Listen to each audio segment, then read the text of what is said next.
പ്രിയ സുഹൃത്തുക്കളെ, നമ്മുടെ ദേശസ്നേഹികൾ ഒരു മാളിൽ കയറിയിട്ട് ദേശസ്നേഹം കാണിക്കുന്നത് ഞാനൊരു വീഡിയോ ആയിട്ട് കണ്ടു.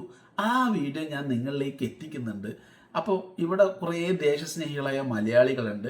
തീർച്ചയായിട്ടും ഇതുപോലെയുള്ള അക്രമങ്ങൾ നടക്കുമ്പോൾ അവരും ഒരുപാട് സപ്പോർട്ട് ചെയ്യുന്നുണ്ട്. അവരെന്താ പറയുന്നറിയോ, ആ രാജ്യത്ത് നോക്കൂ, ഈ രാജ്യത്ത് നോക്കൂ, അങ്ങനെയൊക്കെ സംഭവിക്കുന്നില്ലേ, അപ്പോൾ ഞങ്ങളിവിടെ കിടന്ന് അയിഞ്ഞാടാം, ഞങ്ങൾക്ക് എന്താണ് പ്രശ്നം, ഞങ്ങൾക്ക് ഇവിടെ അയിഞ്ഞാടാൻ അവകാശമില്ലേ എന്നൊക്കെയാണ്.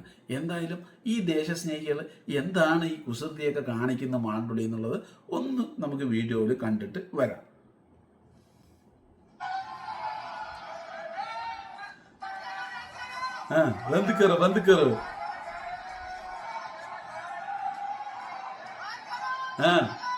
എല്ലാം അടിച്ചു കൂട്ട്, പൊളിക്ക് അല്ല അങ്ങനെ തന്നെ, അത് തന്നെ പൊളിച്ചിട്, അത് തന്നെ.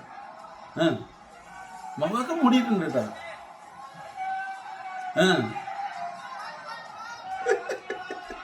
ഇപ്പൊ പ്രിയ സുഹൃത്തുക്കളെ, നിങ്ങള് ദേശസ്നേഹം കണ്ടല്ലോ അല്ലേ? ഇത് ഒരു സ്ഥലത്തല്ല, ഒരുപാട് സ്ഥലത്ത്, ഇന്ത്യയിൽ പല സ്ഥലത്തും നടന്നുകൊണ്ടിരിക്കുന്നുണ്ട്. ഇത് ഞാൻ ഒരേ ഒരു കാര്യം മാത്രം നിങ്ങളോട് ചോദിക്കട്ടെ. ഈ പോകുന്ന ആൾക്കാരിൽ പല ആളുകളും മുഖം മൂടിയിട്ടാണ് ഇത് ചെയ്തുകൊണ്ടിരിക്കുന്നത്.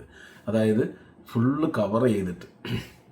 ഇത് ശരിക്കും താടിയും തൊപ്പിയും വെച്ച മുസ്ലിങ്ങൾ ചെയ്യുകയാണെങ്കിൽ, ഇതേപോലെ ഒരു മാളിൽ കയറിയിട്ട് അലമ്പാക്കുകയാണെങ്കിൽ എന്തായിരിക്കും ഇവിടുത്തെ പ്രതികരണം? സോഷ്യൽ മീഡിയത്തെ പ്രതികരണം എന്തായിരിക്കും? നമ്മുടെ ചാനൽ ചർച്ചകളിൽ എന്തായിരിക്കും? അന്തിച്ചർച്ചകൾ രാത്രിയും പകലും ഇല്ലാതെ ഇതോ ജീവിക്കാൻ വഴിയില്ല, ഇവിടുത്തെ ഭൂരിപക്ഷം ആളുകൾക്ക് ജീവിക്കാൻ വഴിയില്ല, ഇതാ അഴിഞ്ഞാടുകയാണ്, ഇവിടെ ഇസ്ലാം തീവ്രവാദികൾ, മുസ്ലിങ്ങൾ തീവ്രവാദികൾ കടന്ന് നമ്മുടെ ഇന്ത്യയെ നശിപ്പിക്കുകയാണ്, ദാ അഫ്ഗാനിസ്ഥാൻ ആക്കാൻ ശ്രമിക്കുന്നു, ദാ പാകിസ്ഥാൻ ആക്കാൻ ശ്രമിക്കുന്നു, ദാ ബംഗ്ലാദേശ് ആക്കാൻ ശ്രമിക്കുന്നു പറഞ്ഞിട്ട് എന്തെല്ലാം ചർച്ചകളായിരിക്കും.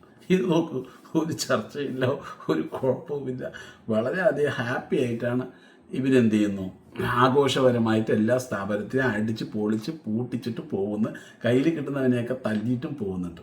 ഇതാണ് ദേശസ്നേഹം. ദേശസ്നേഹികളാണെങ്കിൽ ഇങ്ങനെയാകണം. ഇതൊക്കെ ചെയ്യുന്നതിൻ്റെ കുഴപ്പം എന്താണെന്നറിയോ? വേറെ ഒന്നും സംഭവിക്കില്ല. ഇത് വീഡിയോ ഇങ്ങനെ വൈറലായിട്ട് പോകുമ്പോൾ വിദേശത്തുള്ള ആളുകൾ, അതായത് യൂറോപ്പിലുള്ള ആളുകളും അതുപോലെ മറ്റുള്ള GCC രാജ്യങ്ങളിലുള്ള ആൾക്കാരൊക്കെ ഇത് കാണുമ്പോൾ അവർ ചിലപ്പോൾ ഏതെങ്കിലും രീതിയിൽ നമ്മുടെ ഇന്ത്യത്തെ കലാചാരങ്ങളും മറ്റുള്ളതൊക്കെ കാണാൻ വേണ്ടിയിട്ട് ടൂറിസ്റ്റായിട്ട് വരാമെന്നൊക്കെ തീരുമാനിച്ചിട്ടുണ്ടാവും. അപ്പോൾ അവർ തിരുവനന്തപുരം ഓഫീസിൽ അങ്ങോട്ട് ക്യാൻസൽ ചെയ്യാൻ പറയും. അവിടെ പോകുന്നത് സേഫല്ല മക്കളെ, അവിടെ ഒരുപാട് ദേശസ്നേഹികൾ അയിഞ്ഞാടുന്നിട്ട് അതിനിടയിൽ നമ്മൾ പെട്ട് കഴിഞ്ഞ് പറഞ്ഞാൽ ചിലപ്പോൾ ബലാത്സംഗം ചെയ്യും, ചിലപ്പോൾ നമ്മുടെ സ്വർണ്ണങ്ങളൊക്കെ വലിച്ചുകൊണ്ട് പോകും, ചിലപ്പോൾ നമ്മളെ ആക്രമിച്ച് കൊല്ലാൻ സാധ്യതയുണ്ട്. അതുകൊണ്ട് നമ്മുടെ കുട്ടിയും മക്കളെയും കൊണ്ട് നമുക്ക് വേറെ ഏതെങ്കിലും നല്ല രാജ്യത്തേക്ക് പോകാമെന്ന് പറഞ്ഞിട്ട് പോകും. അപ്പം നമ്മുടെ ഇന്ത്യയുടെ ടൂറിസം അതോടെ തീരുമാനമാകും. പിന്നെ അതുമാത്രമല്ല, GDP പറയുന്ന ഒരു സാധനം ഇപ്പോൾ ഉയർന്നു വരുന്നുണ്ട്. അതങ്ങോട്ട് താഴോട്ട് പതിയെ പോകും. കാരണം ഇന്ത്യയുടെ കറൻസിക്ക് വാല്യൂഡ് ഇല്ലാതാവും. കാരണം ഇന്ത്യയിലേക്ക് വരുമ്പോഴാണ് പല ആളുകൾക്കും എന്ന രാജ്യം മൂല്യം വരുന്നത്. അങ്ങനെയാണ്. പക്ഷേ ഇതുപോലെ ദേശസ്നേഹം കാണിക്കുമ്പോൾ ആ മൂല്യം അങ്ങോട്ട് കുറയുമ്പോൾ കഷ്ടപ്പെട്ടുണ്ടാക്കിയ GDP മുകളിലേക്ക് വന്നത് അതേപോലെ ഇവന്മാരെ കൊണ്ട് താഴോട്ട് ഇറങ്ങും.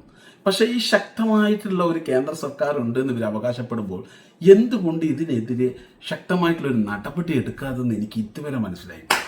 ഇല്ല, എന്തെല്ലാം ഉണ്ട്, NIA ഉണ്ട്, ഒരുപാട് ഡിപ്പാർട്ട്മെൻ്റ് ഉണ്ട്.